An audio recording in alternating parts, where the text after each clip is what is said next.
বন্ধুরা, বর্মন মিউজিকের জন্য যে ডিজিটা নিয়ে আসা হয়েছিল সেটা কিন্তু অনেকটাই ডিস্টার্ব করছিল, কারণ স্টার্ট নিচ্ছিল না।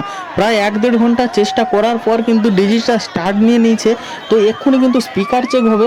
আর সামনে তোমরা দেখতে পাচ্ছ সমস্ত ডিজে লাভার এবং বর্মন মিউজিকের ফ্যানরা কিন্তু মোবাইল নিয়ে রেডি। তো চলো তোমরাও দেখে নাও কেমন টেস্ট হচ্ছে।